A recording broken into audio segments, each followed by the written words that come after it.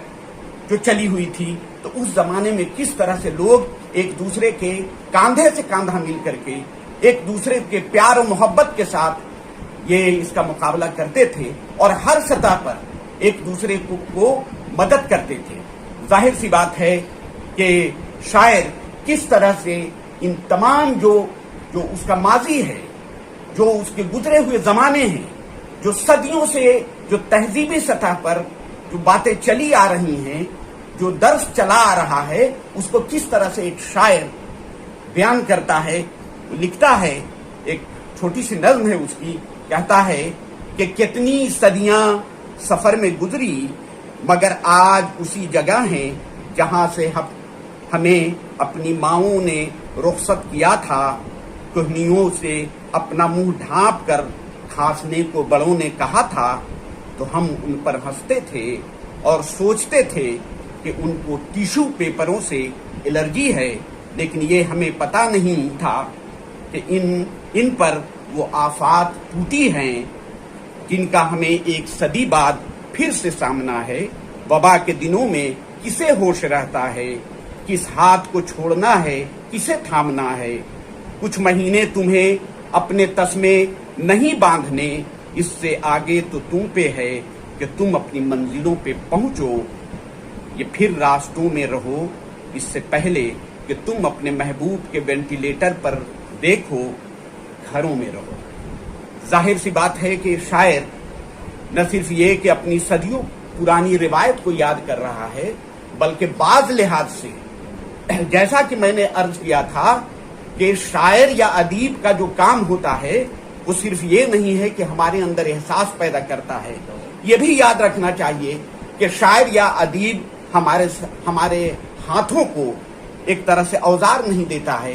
شاعر یا ادیب ہمارے پاس دوائیاں لا کر کے ہمارے ہاتھوں کو نہیں دیتا ہے، بلکہ ہمارا ذہن تیار کرتا ہے اس سے لڑنے کے لیے، اس سے مقابلہ کرنے کے لیے. یہ احساس شاعر اور ادیب کے یہاں ہی ہوتا ہے. کس طرح سے شاعر یہ کہہ رہا ہے کہ اپنے جوتے کے تسموں کو باندھنا ابھی بند کرو، یعنی یہ علامت ہے اس بات کی کہ آپ گھروں سے باہر نہ جائیں، آپ گھر سے باہر نہ نکلے. آج کوارنٹائن کی بات چل رہی ہے، گھر سے باہر نہ نکلنے کی ہدایتیں ہیں. جگہ جگہ گورنمنٹ نے جو صورتحال بنا رکھی ہے، یہ سب ہمارے لیے ہے، یہ سب ہمارے فلاح و بہبود کے لیے ہے، ہمارے تحفظ کے لیے ہے اور ہماری زندگی کی بقا کے لیے ہے.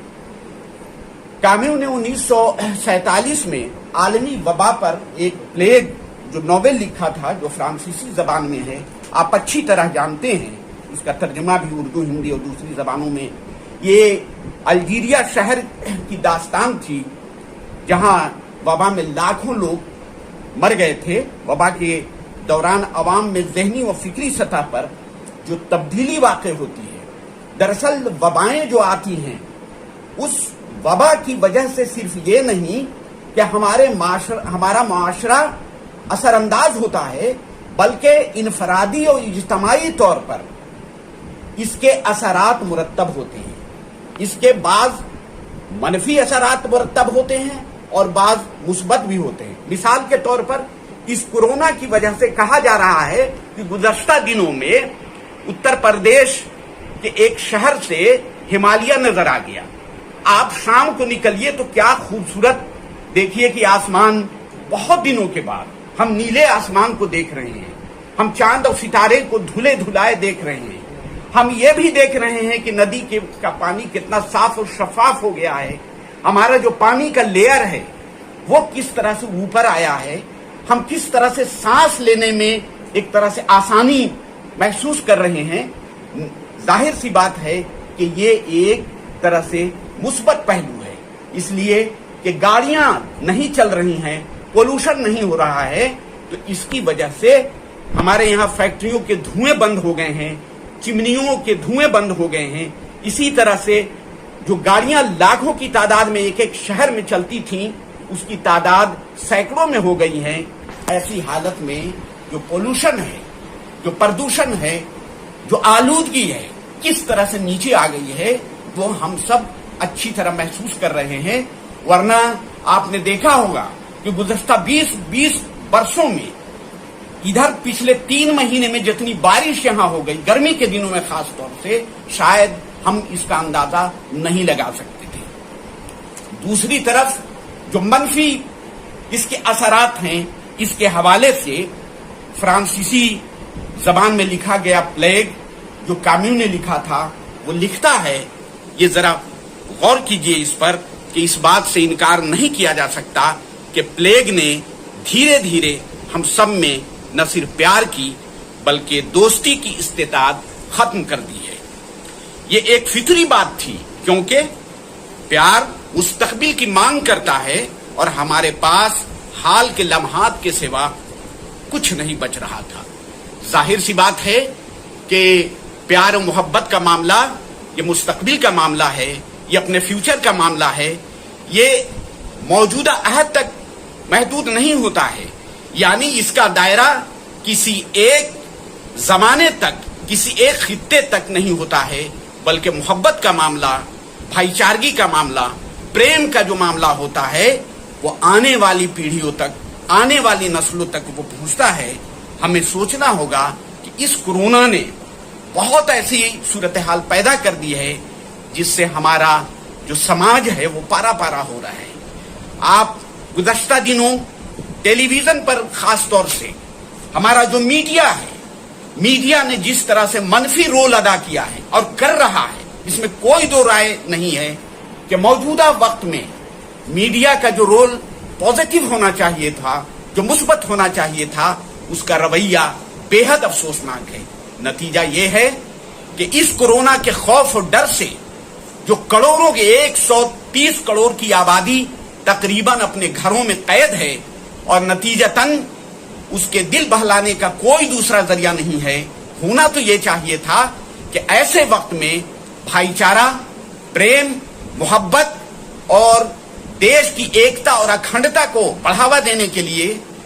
ایسے پروگرام منعقد کیے جاتے، ایسے پروگرام کا نشر کیا جاتا، ایسے پروگرام دکھائے جاتے جس کی وجہ سے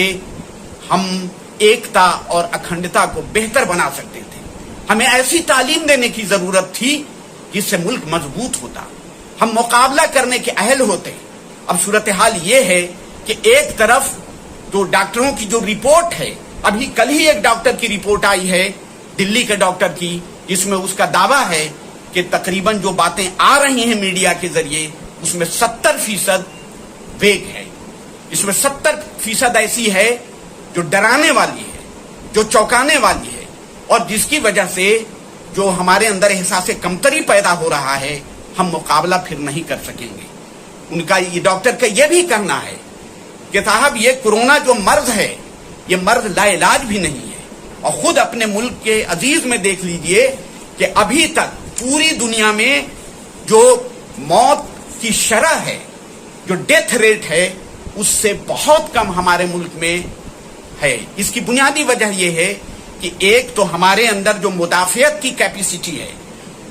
قوت مدافعت جس قدر ہے، اور دوسری یہ بھی ہے